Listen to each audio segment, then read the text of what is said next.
बिस्मिल्लाहिर्रहमानिर्रहीम वमा अरसलनाका इल्ला रहमतल लिल आलमीन। अस्सलाम वालेकुम नाज़रीन, आप देख रहे हैं प्रोग्राम फेस टू फेस और मैं हूं आपके साथ मनीज़ मोइन। आज नबी आखिरुज़्ज़मा की वलादत का दिन है और आज 6 सितंबर यानी यौम दिफा भी है। इसी साल मई के महीने में पाकिस्तान ने भारत के दांत खट्टे किए थे।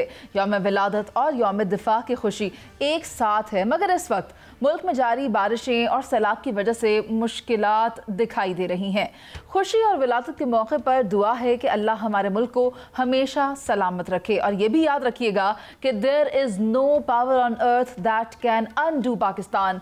कायद आज़म के ये अल्फाज हमेशा याद रखने हैं और मुश्किल की इस घड़ी में हम सबको मिलकर पाकिस्तान को साथ लेकर चलना होगा।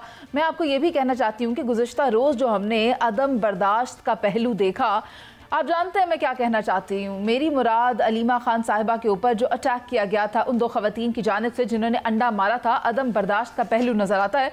उसके ऊपर गुज़िश्ता रोज़ से लेकर आज तक काफ़ी डेवलपमेंट हुई है। कोई कहता है कि अलीमा खान साहिबा ने ख़ुद करवाया है, कोई कहता है कि मतलब मुख्तलिफ आरा सामने आ रही हैं। लेकिन मेरे पास पैनल में मौजूद हैं ब्यूरो चीफ पंजाब शहजाद हुसैन भट्ट साहब और सीनियर सहाफ़ी तज्ज़ियाकार सलमान आबिद साहब हमें ज्वाइन कर रहे हैं। ईसार राना साहब भी हमारे साथ मौजूद होंगे, जबकि शहर क़ायद कराची से सियासी रहनुमा सायरा बानो हमें ज्वाइन करिए। मैं चाहती हूँ कि मैं अपने पैनलिस्ट के सामने ये मामला रखूँ और जानने की कोशिश करूँ कि आखिर इसमें अब तक क्या पेशरफ्त हो सकी है। शहजाद हुसैन भट्ट साहब, आप मुझे बताएं कि क्या हुआ। अभी तो शहर इक़्तिदार में बैठे हैं, कोई FIR अभी तक किसी FIR का इंदराज हो सका है? अलीमा खान साहिबा ने क्या कोई कंप्लेन दर्ज करवाई है? बहुत शुक्रिया मुनीज़े। नबी पाक पर लाखों दुरूद।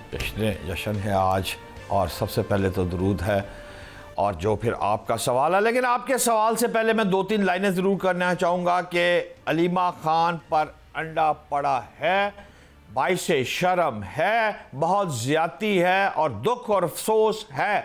मुस्लिम लीग नून के ख्वाजा साद रफ़ीक साहब ने ट्वीट करके इस पर अफसोस का इज़हार किया है, जो बड़ी खुशाइन बात है। और साथ ये भी कहा है कि जनाब या पहले वाक़यात वो सारे कोर्ट जो हुए, मियाँ नवाज शरीफ पर जूता पड़ा है, आसिफ जरदारी पर जूता पड़ा है, वो सारी बातें हुई हैं।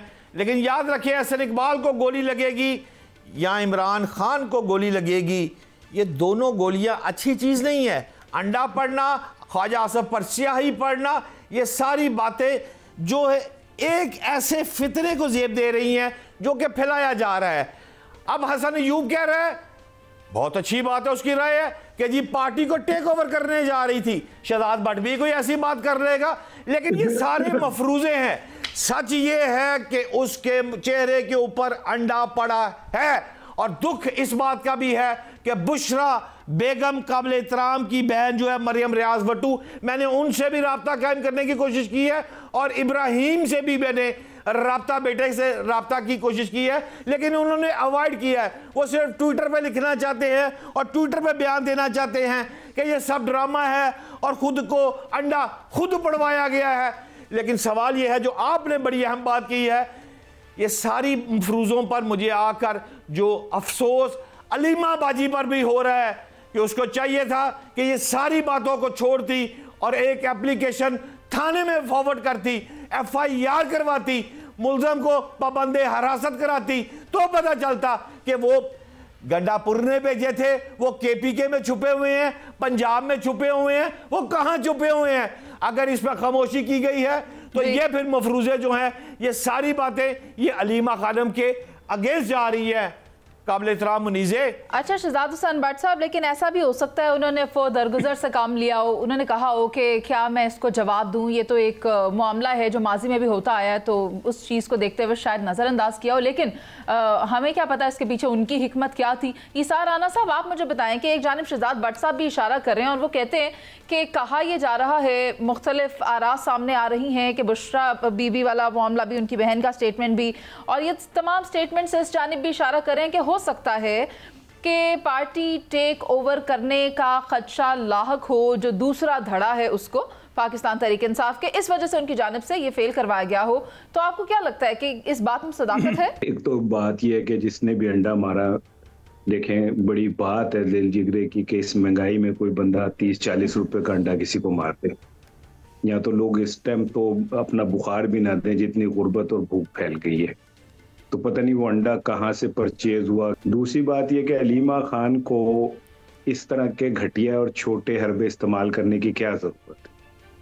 हलीमा खान का एक कद है, सियासी कद है, वो तो ग्राउंड के ऊपर खड़े होकर सब कुछ कर रही है, वो कोई टिकटॉकर थोड़ी है कि उन्हें इस तरह छोटे छोटे गिमिक्स की जरूरत पड़े। तीसरी बात ये है, मेरे प्यारे लाडले छोटे भाई शहजाद भट्ट ने ये इतना अब जबरदस्त ऊंचा बोलता, मैं डर जाता हूँ। ये मोहब्बत की बात भी इतनी बुलंद आहंग करता है कि मुझे लगता है पता नहीं कोई बम फटने लग रहा है कि भाई वो तो पुलिस कह रही है हमारी हिरासत में दोनों और लड़कियां, तो फिर पर्चा कर दें। वो क्यों नहीं कर रहे अगर हलीमा दरखास्त नहीं भी देती तो?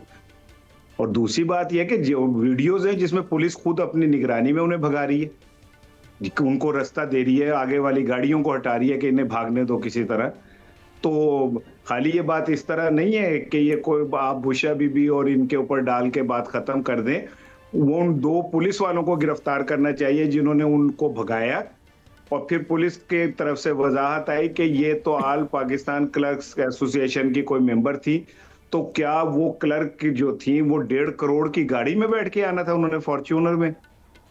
तो ये फिर सुबह जिस तरह 2 सहाफियों ने हलीमा खान के साथ बदतमीजी की, वो सारा कुछ ऐसे लग रहा था कि वो कल उन्हें ह्यूमुलेट करना था, क्योंकि हलीमा खान एक ऐसी बहन के तौर पे फातिमा जिन्ना के बाद सामने आई है जो अपने भाई के साथ ऐसे खड़ी हुई है बहादुरी के साथ कि उसने तमाम चैलेंजेस को कबूल किया। दोनों बेटे उसके गिरफ्तार हो गए, रोज वो 4-4 किलोमीटर से पैदल चलाया जाता है, पुलिस वाले धक्के देते हैं, ठीक है, फिर भी वो अपनी जगह खड़ी रहती है। नहीं सिर्फ इतना ही नहीं राना साहब, मैंने तो सुना था उन्हें सरकारी गाड़ी में कहीं दूर दराज छोड़ के आया जाता है और वहां पर उनको मजीद भी खदशात लाहक होते हैं कि गालिबन कोई हमला ना कर दे, और वो खवातीन को मुलाकात की इजाजत भी नहीं दी जाती। चौकी से 400-500 मीटर दूर उन्हें इंतजार करवाया जाता है 2-2, 4-4 घंटे, जो कि गैर अखलाकी सी बात है। लेकिन आप अगर ये कह रहे हैं कि जिन खवातीन ने अटैक किया उनको तहफ़्फ़ुज़ स्टेट की जानिब से प्रोवाइड किया गया, उनको वहाँ से भगाने में मदद फराहम की गई, लेकिन मैं सवाल सलमान आबिद साहब आपसे ये करना चाहती हूँ कि फिर उनकी जान को भी तो ख़तरा लाहक हो सकता था ना। आपने वो विजुअल्स भी तो देखे हैं जिसमें कि वहाँ पर मौजूद मर्द हजरात को ये बात पसंद नहीं आ रही है कि वो 2 खवातीन अटैक करके गई हैं। इस तरह तो वहाँ पर मौजूद लोग उन 2 खवातीन को ना छोड़ते, वहाँ पर भी तो एक फिर मॉब लिंचिंग की सी सूरत हाल पैदा हो जाती कि ना होती? देखिए, इसमें तो कोई शुबा नहीं है कि पीटीआई के अंदर एक अंदरूनी लड़ाई है, और हलीमा खान और बुशरा बीबी, अली अमीन गंडापुर की मुख्तलिफ ग्रुपबंदियाँ जो हैं वो बड़ी वाज़ेह तौर पे नज़र आती हैं। पीटीआई का एक वफद जो है उसने इमरान खान बानी पीटीआई से मुलाकात की थी और हलीमा खान के सियासी बयानात के ऊपर इज़हार नाराज़गी किया था। फिर ये खबर भी आई कि उनको मना किया गया कि वो सियासी बयानबाजी ना करें, लेकिन उसके बावजूद क्योंकि वो उनकी बानी पीटीआई की बहन है और सबसे ज़्यादा इस वक्त पार्टी में मुतहरिक हैं और सबसे ज़्यादा वो अडियाला जेल के बाहर जाके खड़ी होती हैं एक बहन होने के नाते, इसलिए वो मीडिया की जीनत भी हैं और मीडिया में नज़र भी आ रही हैं, बड़ी सरगर्म भी हैं। तो इसलिए उनके ऊपर तनकीद तो पार्टी के अंदर से हो रही है, अगरचे वो कहती हैं कि हम गैर सियासी खवातीन हैं और जब तक बानी पीटीआई बाहर नहीं आते हम इसी का यही किरदार अदा करेंगे, और जब बानी पीटीआई आएंगे तो फिर हम बाहर वापस चले जाएंगे अपने घरों के अंदर। लेकिन सवाल ये है कि इस वाक़े के अंदर पीटीआई के लोग, अपने अंदर के लोग मुलव्वस हैं या नहीं हैं, इस बात से कतई नज़र इसको भी इन्वेस्टिगेट करने की ज़रूरत है। लेकिन ये वाक़या जो है वो हर सतह पर मज़म्मत के काबिल है और ये पहली दफ़ा नहीं हो रहा। मैंने कल भी आपको कहा था कि ये 70s की पॉलिटिक्स से लेकर 2025 की पॉलिटिक्स तक आपको इसकी मुख्तलिफ शक्लें देखने को मिलती हैं। और कल तो हमने वो भी बयान देख लिया जब वो नवाज शरीफ साहब के ऊपर जूता फेंका गया था, तो बानी पीटीआई का बयान भी चला था कि उन्होंने उसकी मजम्मत भी की थी। लेकिन सवाल सिर्फ ये है कि हमारे यहाँ ये जो सियासत के अंदर एक अदम बर्दाश्त का रवैया पैदा हुआ है, उसने सारे लोगों को ये मौका दे दिया है कि वो अपने गुस्से का इजहार किसी पुरतशद्दुद रुझान की बुनियाद के ऊपर करें। रोका पुलिस उसको इन्वेस्टिगेट करे और जो दूध का दूध पानी का पानी हो जाएगा, जो भी इन वाकयात के अंदर पीछे मुलव्वस होंगे। अभी ये 2 खवातीन पुलिस की तहवील में है, हम देखते हैं कि जब ये मंजर आम पर आकर कोई बयान देंगी तो क्या ये माफ़ी मांगेंगी हलीमा खान साहिबा से या नहीं मांगेंगी? सायरा जी, आप हमारे साथ हैं, आप मुझे ये बताएं कि फौरी तौर पर सियासी रहनुमाओं के बयानात इस मामले पर सामने आए हैं। ये जो गुज़िश्ता रोज़ हमने देखा है हलीमा खान साहिबा को जिस तरह टारगेट किया गया है, तो आपको क्या लगता है फौरी तौर पर जो उनके ट्वीट सामने आ रहे हैं और उसमें ये कहा यह जा रहा है कि हलीमा खान साहिबा ने ये सब खुद करवाया है, तो फौरी तौर पर ये सब बातें किस तरह से प्रिज्यूम कर ली गई? आपको क्या लग रहा है? अस्सलाम वालेकुम मुनीज़, आप सब को और वो कहते हैं कि देखने वालों को, सुनने वालों को जश्न ईद मिलादुन्नबी मुबारक हो। हमारा आज जो यौम दिफा है उसकी मुबारक कि अल्लाह पाक ने इतना मतलब वो कहते हैं ना कि इस काबिल बनाया हम लोगों को कि हालिया जो दुश्मनों को जवाब दिया और फिर उसके बाद इस यौम दिफा को फ़ख्र से मना रहे हैं। आपकी बात सही है। अभी ये सब दोस्तों की बात सुन रही थी, फिर वापस से वही बातें हो जाएंगी कि वो किसी एसोसिएशन की खवातीन थी तो उनको पता था कि वनडे लेकर आएंगी। फिर उसके बाद गाड़ी जहां से, जिस जगह से बुक हुई गाड़ी, वो पता चला किसी हज्जाम ने बुक करवाई है। तो इसका मतलब है कि वो तो किसी एसोसिएशन की नहीं थी, उन्होंने वो गाड़ी डे के लिए बुक करवाई। फिर कल भी इस पे बात हुई थी कि पुलिस ने किस तरीके से उनको वो कहते हैं ना कि वहां से निकाला है। वो वीडियो में आ गया कि किस तरीके से उन्होंने रिक्शे वाले को पीछे किया और उसके बाद वो गाड़ी हुई। और ये बात बिल्कुल गलत है कि उन्होंने अपने आप पे अंडे पड़वाए, यानी कि वो उनकी इज्जत, उनका मर्तबा, मुकाम वो है, वो इस अंडे पड़वाने या इस स्टंट करने से उनको इसका ना कोई नुकसान है ना कोई फायदा है। और बाकी इसकी तहकीकात होनी चाहिए। मैं तो हैरान हूँ हमारे वजीर दाखिला कम पीसीबी चेयरमैन के, मतलब वो मुल्क में इतनी चीजें हो गई, उनकी कोई ट्वीट नहीं आई, लेकिन उनका इतनी वो कहते हैं ना कि सब कुछ वो कनेक्टेड थे कि जैसे ही उनकी बहन की ट्वीट आई और ये मोहसिन नकवी साहब ने उसको रीट्वीट की। भैया आप जाइए, आप उस एसएचओ को लेके बलूचिस्तान जाएं, हालात अभी भी खराब है। जो केपीके में हो रहा है वो सबको पता है। खाम में कि ये उनके पीछे पड़े में, उनके पीछे पड़े में, जो चीजें उनकी बहनें वहां पर अकेली बैठी भी होती हैं, ये सब जो खान साहब के नाम के ऊपर असेंबली में बैठे हुए, किसी एक को भी चले खान साहब छोड़ दे, पार्टी छोड़ दे, उनकी बहनों को अपना बहनें समझ के कि अपने घर की बहन बेटियां कोई अदालतों के बाहर पार होगी तो कोई मर्द जाने देगा। जी ठीक है सारा जी, ये तो सारा मामला बेनिफिशरीज का लगता है, क्योंकि मुझे तो कोई ख़ास एक्टिविटी दिखी देती कि बानी तहरीक इंसाफ के लिए पाकिस्तान तहरीक इंसाफ के टिकट पर जो सामने आए हैं वो आकर कोई बात करें। अलीमा खान साहिबा जैसा कि आप कह रही हैं वही हमें पेश दिखाई देती हैं, लेकिन बात यह है कि आज के दिन की मुनासिबत से अगर देखा जाए तो हमें एक सबक सीखने की ज़रूरत है।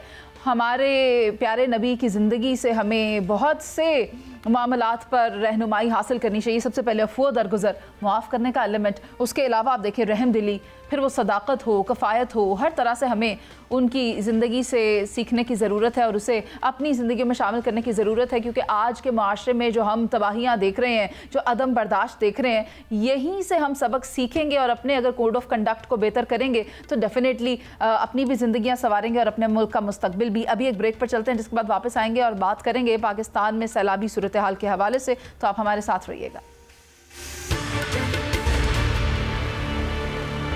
Welcome back. मानसून बारिशों और आबी जारहियत से मुल्क की सूरत हाल ख़राब है। अब तक 60 लाख से ज़्यादा आबादी मुतासर हुई है। 31 लाख एकड़ से ज़ायद रकबा, जबकि 22 लाख एकड़ पर खड़ी फसलें डूबी हुई हैं। एक रिपोर्ट के मुताबिक गुजरात, सियालकोट, नारोवाल, राजनपुर सबसे ज़्यादा मुतासर हुए हैं, जबकि मुल्क में सैलाब के बाइस अवाम परेशान दिखाई दे रही है। उस पर महंगाई, बीमारियां और मुनाफा खोरों की सितम ज़रीफ़ी ये है कि आटा, चीनी जैसी बुनियादी अशिया की कीमतों को भी पर लग गए हैं। मैं आपको ये भी बताना चाहती हूँ कि डॉन की एक रिपोर्ट सामने आई है जिसमें ये कहा जा रहा है कि मज़ीद कर्जे लेने की तैयारियां की जा रही हैं। अब ये कर्जे किस मद में लिए जाने हैं, कहाँ पर खर्च होने हैं, ये तमाम तर तफसीलात जान लेती हूँ। मेरे साथ सलमान आबिद साहब मौजूद हैं। जी सलमान साहब।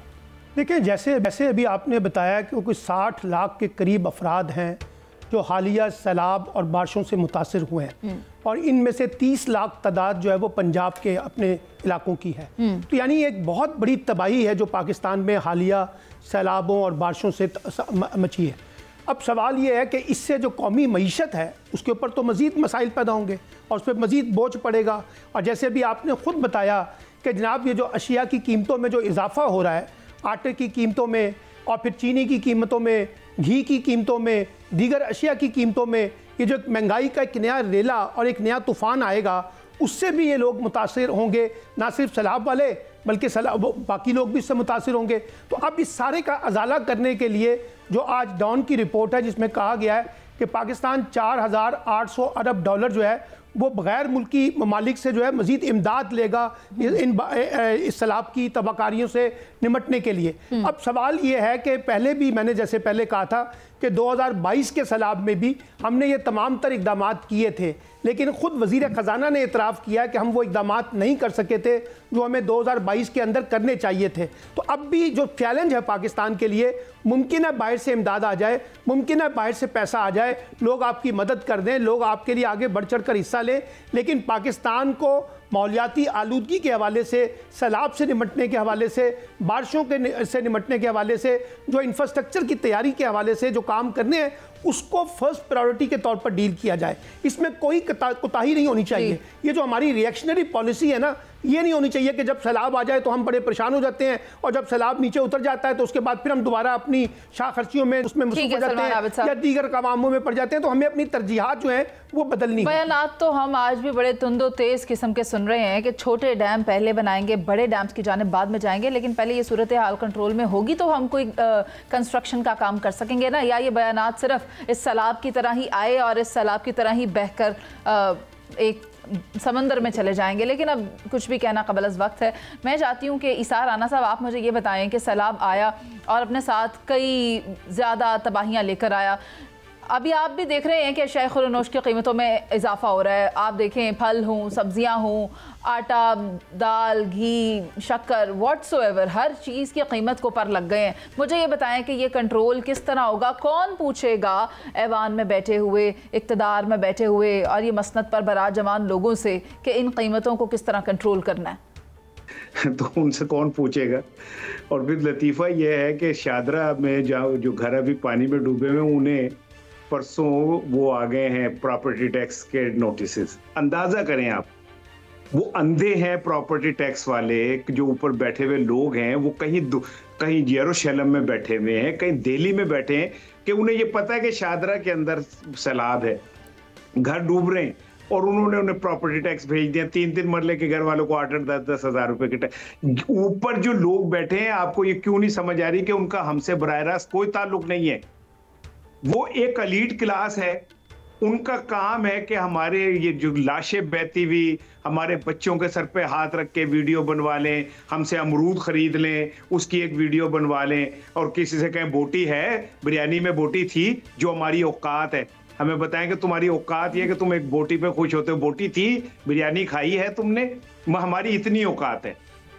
14 अरब डॉलर हमारा मंजूर हुआ 2022 के सैलाब में इंटरनेशनल कंसोर्शियम से।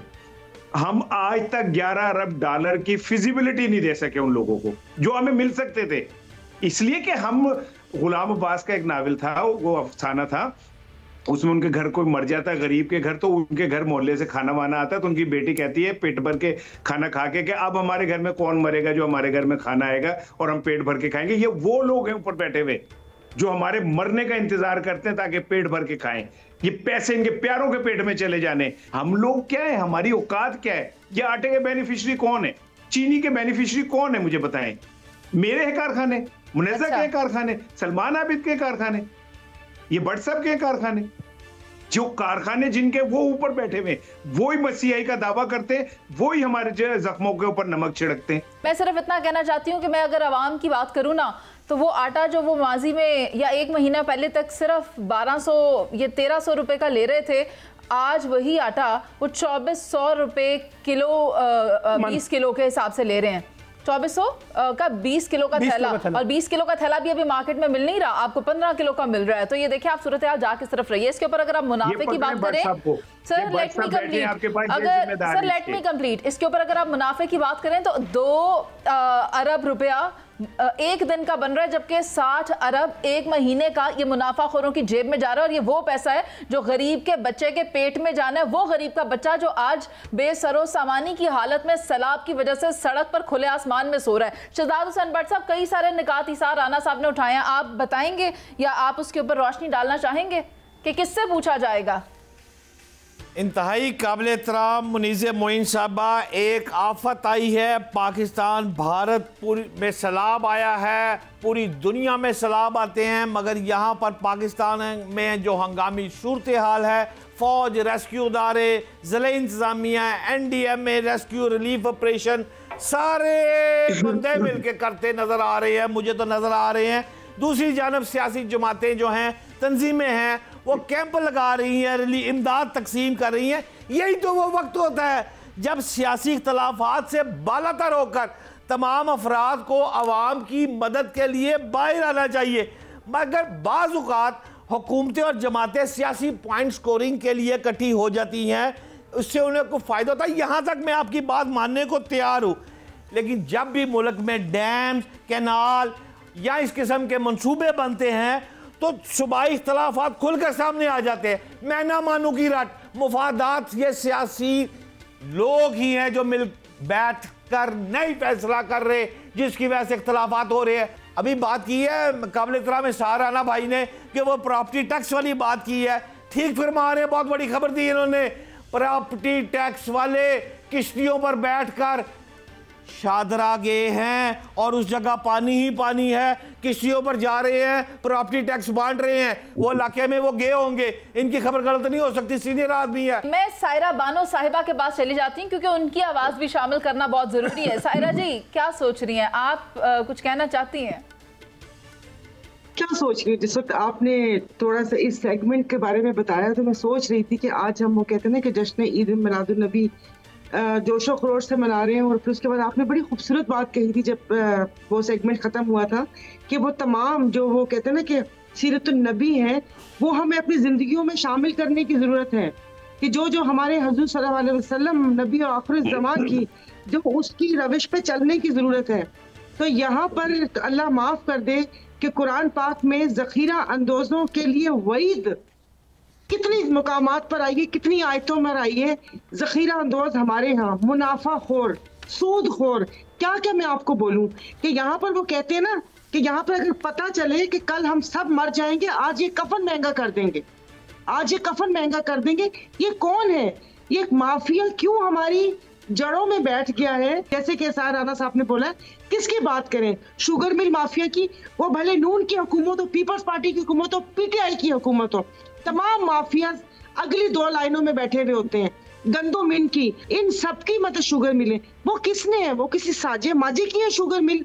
तो जब महंगाई ये सारे करेंगे, वही बात है कि यही कमाने का और उन तमाम चीजों का तरीका है। दूसरा बट साहब, वो कुदरती आफात आती हैं, कोई आप और हम कोई जंगल या पहाड़ों में नहीं बैठे हुए कि बारिश आ गई, सारी चीजें रुड़ के साढ़े उत्ते आ गई हैं। हम एक सिविलाइज कंट्री में हैं, यहाँ पर जो हुक्मरान बैठे हुए हैं उनका काम है कि ये तमाम वो कहते हैं ना कि इन चीजों को देखना। फिर वापस से दोहराती हूँ कि आप कुदरती आफत कहते हैं, लेकिन इसको अंग्रेजी में मिसमैनेजमेंट और करप्शन कहते हैं। कराची की किसी टूटी में पानी नहीं आता। तो खुदा के वास्ते ये होश के नाखून लें। वही बात है जो इसार राना साहब ने कहा कि अब वो वक्त आएगा कि वो कोई मरेगा तो उन्होंने पेट पार के रोटी मिलेगी। हम तो इंतजार कर रहे हैं सिंध में सुपर फ्लड का। सुपर फ्लड आएगा, सुपर इमदाद भी आएगी, फिर उसके बाद वो सारा होगा। और खैमों की जहां तक बात है, आपने 2022 के सैलाब के बाद बलोचिस्तान में JUI मौलाना साहब का जलसा देखा होगा, जहां पर कालीन की जगह यूनिसेफ के टेंट बिछाए हुए थे। यानी कि वो टेंट वो जो मुस्तहकीन है, मुतासरीन थे, उन तक नहीं पहुंचे और वो जमीन के ऊपर टेंट बिछे हुए थे, उसके ऊपर कुर्सियां रखी हुई थी। इसकी फोटो होगी, आप गूगल में चेक कर लें। सायरा जी आपका पॉइंट आ गया। अफसोस ही कर सकते हैं, अफसोस किया जा सकता है, लेकिन मैं यहाँ पर इतना कहना चाहती हूँ क्योंकि आज के दिन की मुनासिबत से इस सेगमेंट का भी इख्तिताम करूँगी। नाज़रीन, आप भी ये जानते हैं कि अगर हम इस्लामी तारीख़ देखें, जब ग़ज़वात हुआ करती थी और सहाबा कराम उसमें शिरकत किया करते थे, कंट्रीब्यूट किया करते थे, तो कई सहाबा तो अपनी तमाम की तमाम जायदाद, कुछ सहाबा कराम अपनी आधी जायदाद और जिसकी जितनी इस्तात होती थी उस हिसाब से उसमें शिरकत करते थे, उसमें हिस्सा डालते थे कि मुसलमानों की मदद किस तरह से की जा सकती है। लेकिन अब जो हम सूरत हाल देख रहे हैं, जिस तरह के पाकिस्तान सैलाब की जद में है, हम इस पर फोकस कर रहे हैं कि हमने बाहर से कितने पैसे मंगवाने, लेकिन अगर हम इस पर गौर करें कि हम अपनी ज़ाती हैसियत में, इंडिविजुअल कैपेसिटी में अगर हम उसमें कुछ कर सकें, उसमें इमदाद दे सकें, उसमें उन गरीब बच्चों की, उन बेसहारा ख़वातीन की मदद अगर हम किसी भी तरह कर सकें तो ये एक बहुत अच्छा इक़दाम है। और बेशक हम सहाबा कराम के कोड ऑफ कंडक्ट को ही फॉलो कर रहे होंगे, उसका अलग से अजर मिलेगा और अभी उनकी मदद करने का अजर भी मिलेगा। और इसी तरह अभी एक ब्रेक पर चलते हैं, वापस आएंगे और उसके बाद बात करेंगे ट्रंप की जानिब से जो नया ट्वीट सामने आया है। तो नाजरीन कहीं मत जाइए, हमारे साथ ही रहिए। ब्रेक के बाद खुशामदीद। पाक भारत जंग के बाद भारत और अमेरिका के ताल्लुकात काफ़ी खामोश दिखाई दे रहे थे और कहीं से कोई पेशरफ्त हो नहीं रही थी, कोई टेलीफोनिक रब्ता हो नहीं रहा था।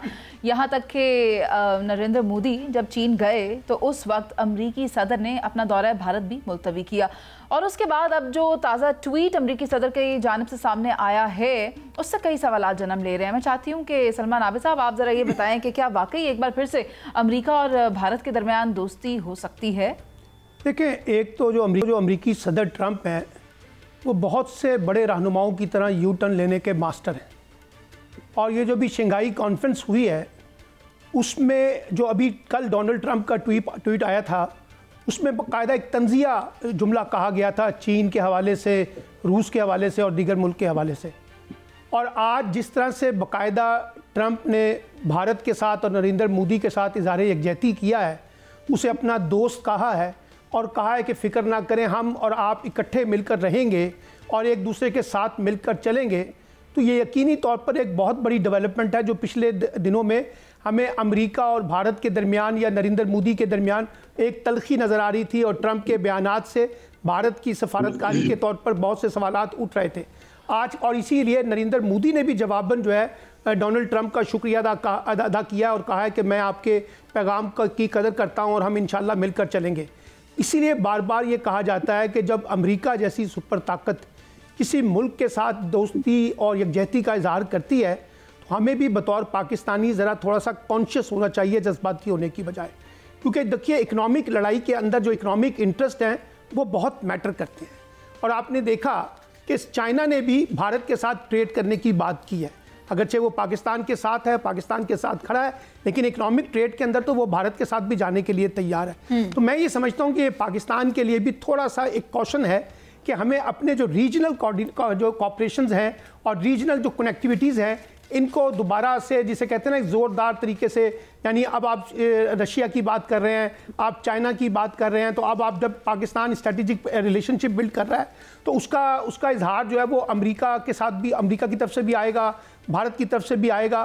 तो मैं ये समझता हूँ कि देखना सिर्फ ये होगा कि अगले 2 से 3 माह के अंदर ये जो अमेरिका और भारत का जो सियासी रोमांस जो पहले थोड़ा सा जिसे कहते हैं कि डेडलॉक का शिकार हो गया था, लेकिन आज की बयानबाजी के बाद लगता है कि जैसे कुछ ताल्लुकात की बहाली की तरफ गए। और मैंने इसी प्रोग्राम में परसों कहा था कि कुछ सफारतकार हिंदुस्तान से और अमेरिका से ताल्लुकात की बेहतरी के लिए काम कर रहे हैं। तो अगर ये आगे बढ़ते हैं तो फिर देखना होगा कि इसकी शक्ल क्या होती है और कितनी गर्मजोशी जो है वो नरेंद्र मोदी और कितनी गर्मजोशी जो है अमेरिका दिखाता है। और जो सबसे इंपॉर्टेंट पॉइंट है जिसमें भारत का कंसर्न है वो जो 51% टैरिफ है, अगर वो 14-15% के ऊपर टैरिफ आ जाता है तो ये मैं समझता हूँ कि भारत की एक बड़ी कामयाबी होगी। अच्छा, जिस तरह कि आपने बताया ना कि आने वाले वक्तों में मजीद क्लैरिफाई होता है। ईसार राना साहब, आप मुझे ये बताएं कि सुबह को आप देखते हैं कि अमेरिकी सदर का एक बयान आता है कि हमने इंडिया को चीन के हाथों खो दिया और फिर कुछ घंटों के बाद बयान आता है कि नहीं, ताल्लुकात तो बेहतर हैं, इस किस्म की कोई बात ही नहीं है।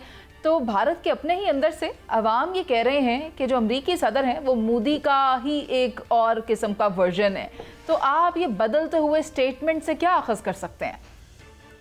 मैं तो सबसे पहले मेरी ख्वाहिश है कि वो जो हमने ट्रंप के लिए कहा था ना अमन अवार्ड का, वो फौरन हमें अपनी सिफारिश वापस ले लेनी चाहिए। इससे पहले कि देर हो जाए और हाथ से निकल जाए बात, तो ले लेनी चाहिए क्योंकि ट्रंप का मोदी की तरफ मुड़ना खतरे की घंटी है। और भाई महफूज लफ्जों में मैं इतना ही कह सकता हूँ। दूसरी बात यह है कि ट्रंप पे तो मुझे तो कभी भी एतबार नहीं था, और ट्रंप हो या कोई भी दुनिया का सरबराह, वो अपने मुल्क के मुफादात को देखता है। ये तो हम बदकिस्मत लोग हैं कि जो हम हुकूमत में बैठ के अपने बच्चों के मुफादात को देखते हैं, वरना दुनिया के अंदर हर मुल्क जो है वो सिर्फ अपने मुफादात की निगरानी कर रहा होता है। ये वाहिद मुल्क है जिसके हुक्मरान जब जाते हैं किसी दौरे पे तो अपने बच्चों को बिठा के ले जाते हैं जहाज में। सो ट्रंप जो कर रहा है वो उसकी अपनी पॉलिसी जाहिर है। जब इतना बड़ा आप एक वो बनाने जाएंगे मुहाज, जिसमें रूस होगा, चीन होगा, तुर्किया होगा, ईरान होगा, पाकिस्तान होगा, तो वो इस खित्ते के अंदर निचला तो नहीं बैठेगा। और वो डेफिनेटली फिर, क्योंकि जिस तरह मोदी ने इस शंघाई कॉन्फ्रेंस में किया कि मेन तस्वीर में नहीं गया, फिर कुछ और नहीं गया, तो वो डेफिनेटली उसे भी पता था कि जब इतना बड़ा हब्बा खड़ा होगा तो ट्रंप जो है उसकी तो नींद उड़ जाएगी और उसे मेरी जरूरत पड़ेगी। 50% टैरिफ को अगर वो 15%, 30%, 20% पे ले आए तो भारत की मौजें लग जाएंगी जी। लेकिन हमें देखना पड़ेगा कि हम तो ट्रंप के मोहब्बत में इतने वो हो गए थे कि हमें ना गजा के बंदे मरते नजर आ रहे थे, ना शहादतें नजर आ रही थी, ना मुस्लिम ममालिक की मिजरी नजर आ रही थी, ना ईरान के ऊपर हमले नजर आ रहे थे। हम कह रहे थे ट्रंप ਨੂੰ ਕਿਸੇ ਤਰ੍ਹਾਂ बादशाह बना दियो, ਇਹਨੂੰ ਇਹਦੇ सर ते ताज पा दियो कि अमन दा अवार्ड दे दियो। अब आप देखिएगा कि ट्रंप की ट्रंपियां आपको आहिस्ता आहिस्ता नजर आनी शुरू होंगी जब वो इंडिया के साथ दोबारा अपनी वो बढ़ाएगा सायरा बानो साहिबा कुछ कहना चाह रही हैं, फिर बातें करेगा। सायरा जी। जी मनीषा, नहीं, मैं तो उनकी बातों को क्या कह रही हूँ, सेकंड कह रही थी कि बिल्कुल सही बात है। वो पंजाबी में कहते हैं ना कि हम तो बड़ी जल्दी डुल जाते हैं, तो वो जिस तरीके से वो मोहब्बतें, और फिर वही बात है कि ये तो बिल्कुल सही कहा, मैं इनके साथ हूँ कि वो जो नोबेल प्राइज की जो सिफारिशात दी हुई है वो वापस ले लें। सब मुल्क अपना अपना देखेंगे, कोई सारा कोई रिश्तेदार तो नहीं है, हर कोई अपना देखेंगे। लेकिन अभी मैं कुछ ट्वीट्स वगैरह पढ़ रही थी तो ये इसके तेल के लिए कि जो इंडिया ने रशिया से मुआहदा किया हुआ है और फिर वहां से ट्वीट्स भी आ रही है, लेकिन अभी तक वो अपने मतलब जिस तरह वो कहते हैं ना कि ट्रेड चल रही है। और मैं सोच रही थी एक हम है इतने पड़ोस में ईरान, पाकिस्तान, गैस पाइपलाइन, तेल पाइपलाइन, एक किसी ने यूं करके ऐसे किया और हमने वो मंसूबे वहीं पर बंद कर दिए। लेकिन अपने मुल्क के लिए कि सस्ता तेल यहाँ से ले और ये जो मुल्क की इकोनॉमी है, जो मईशत सीधी हो, लेकिन हम फिर उधर ही देखते हैं। लेकिन ऐसा धोबी पटका देंगे। वैसे भी आप देख लें, आप तारीख पढ़ कर देख लें, और अभी जो कहते हैं कि जो लीडरान आए, अब वो बात नहीं रही। वो एक चीज जो होती थी वो नहीं है। अब हर मुल्क अपना मुफाद देखेगा। यही चीज हमारे हुक्मरानों को भी खुदा करे समझ आ जाए कि अपने बच्चों को नहीं, अपने मुल्क का मुफाद, और किसी भी मुल्क के पीछे नहीं लगना कि आप कहेंगे हाँ ये बरादर मुल्क और वो बरादर मुल्क। सबसे पहले अपना मुल्क, अपनी आवाम के मुफादात, फिर उसके बाद कोई दूसरी बात। इस वाली बात पर तो सायरा जी मुकम्मल तौर पर क्लैरिटी है पाकिस्तान को कमांड करने वालों की भी कि हम एक सॉवरेन स्टेट हैं और अपने फैसले खुद मुख्तारी से करेंगे। हमें किसके साथ अपने अलायंस रखने हैं, किसको स्ट्रैटेजिक पार्टनर बनाना है, इसके ऊपर बहुत वजाहत है। शहजाद हुसैन भट्ट साहब, आप मुझे ये बताएं कि अमरीकी सदर के बयान की रोशनी में भारत की जानिब से भी रद्द-ए-अमल आ रहा है, उस पर मोदी का बयान भी सामने आया है। एक जानिब उनके रिलेशंस आपस में बेहतर हों या ख़राब, what has Pakistan got to do with it? Pakistan को अपने रिलेशंस अमेरिका के साथ किस तरह रखने हैं, और उसके बाद आपको क्या लगता है कि पाकिस्तान और भारत के मामलात भी बेहतर हो सकते हैं? जी, आप दुरुस्त फरमा रही हैं, बेहतर हो सकते हैं, लेकिन इसके पीछे कहानी है। कहानी ये है कि ट्रंप ने हस्बे मामूल यू टर्न फिर ले लिया है और कह दिया है कि हम दोस्ती बढ़ा रहे हैं। लेकिन अगर आप गौर करें तो यही बात अमरीकी वजीर तजारत जो है, बावर्ट जो है, उन्होंने ब्लूमबर्ग को जो बात कही है, उन्होंने भी कहा है कि हम टेबल पर बैठकर ट्रंप, भारत, ये मामला तय हो सकते हैं। अच्छा, बात यह है कोई माने या ना माने, हमने भारत को टोटल शिकस्त दी है, लेकिन उसके बरक्स भारत दुनिया की 5वीं बड़ी मौशियत है, इसको तस्लीम करना पड़ेगा। आबादी बढ़ी है ना उनकी। अच्छा, आबादी बढ़ी है तो भारत में दुनिया की सबसे बड़ी जो मिडिल क्लास जो है, मिडिल क्लास मौजूद है, और पूरा यूरोप और अमेरिका के मुंह में पानी ललचाया हुआ है कि किसी तरह इसको कैप्चर हमने किस तरह करना है। और बात यह है कि भारत अगर तड़ी जो करा रहा है ना, असल तड़ी जो मेन बात है, वो असल तड़ी जो भारत करवा रहा है अमेरिका को कि दी क्वाड में चला गया भारत तो इत्तेहाद खत्म हो जाएगा, दी क्वाड का, ये अमेरिका को कबूल नहीं है। वो ये नहीं चाहता कि भारत वहां जाए। लेकिन बात सिर्फ ये है, छोटी सी 2 लाइनें हैं। इस वक्त जो आपकी पाक फौज और हुकूमत ने दाने डाल दिए ना पूरी दुनिया को, Russia, China, America, Brazil, London और पूरी दुनिया का नाम ले लो, ये दाने चुग रहे हैं इस वक्त। और एक सफारती महाज पर भारत को शिकस्त हो चुकी है, कोई माने या ना माने। भारत ना अब चाइना के जो अगर चला भी गया ना अमेरिका के पास, जो चला जाना है, अगर चला भी गया तो शीशे में तकरार आ गई हुई है। अब दाने चुगने की बारी है। ओ बाबल, साडा चिड़ियां दा चंबा है, असा हुण उड़ जाना। ठीक वो है, वाली कहानी है, शहजाद हुसैन भट्ट साहब, ये एक नहीं होंगे। बहुत शुक्रिया आपका, सायरा बानो साहिबा आपका भी, राना साहब ने हमें ज्वाइन, मान आबिद साहब ने भी। बात यह है कि अब क्या ज़रूरत पेश आई अमरीकी सदर को भारत के हक़ में ट्वीट करने की।